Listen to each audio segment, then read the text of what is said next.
ఇది సర్కారు సిగ్గుపడాల్సినటువంటి ఒక అంశం.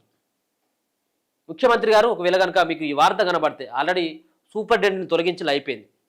మీరు మేక్ ఇన్ ఇండియా లేకపోతే 4th సిటీ, ఈ 5th సిటీ, మూసి సుందరీకరణ, ఇంటిగ్రేటెడ్ స్కూల్స్ ఈ పక్కకు పెట్టు. ఇవన్నీ మనకు తెలుసు. ఇది కాదు మీకు కావాల్సినటువంటిది.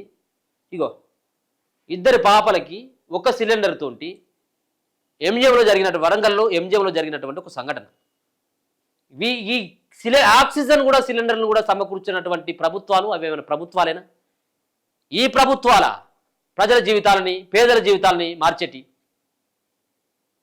ఇప్పటికైనా కానీ ఎలుకలు కొరుకుతా ఉన్నాయి.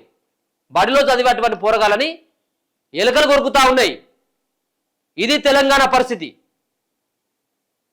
ఇందుకోసమా తెలంగాణ తెచ్చుకుంది? ఏంది అప్పుడున్నప్పుడు ఉన్నటువంటి దాంట్లో మార్పు వచ్చింది. ఇప్పుడు ఏముంది తెలంగాణకి ప్రత్యేకంగా రాష్ట్రం వచ్చిన తర్వాత? మళ్ళీ పేదల జీవితాలు ఏ విధంగా ఉన్నాయి అదే ఉంది. తెలంగాణ వచ్చిన తర్వాత ఏమైందని అడిగితే ఒకరి మాత్రం స్పష్టంగా చెప్పదలుచుకున్నాను. ఎవరైతే తెలంగాణ ఉద్యమం పేరు చెప్పుకొని, అమరుల పేరు చెప్పుకొని మేము ఉద్యమకారులం అని చెప్పేసి చెప్పుకున్నటువంటి కొంతమంది సోకాళ్ళు వ్యక్తులు లీడర్గా తయారైన కోట్లు సంపాదించుకున్నారు.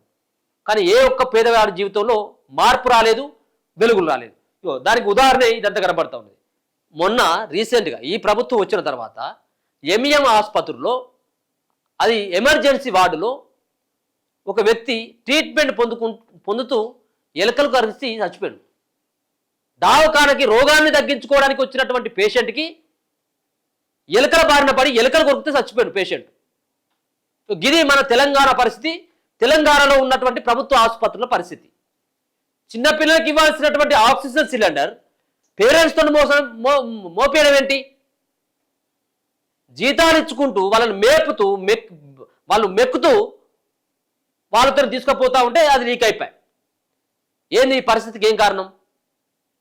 ఇదా ఇప్పటి వరకు కూడా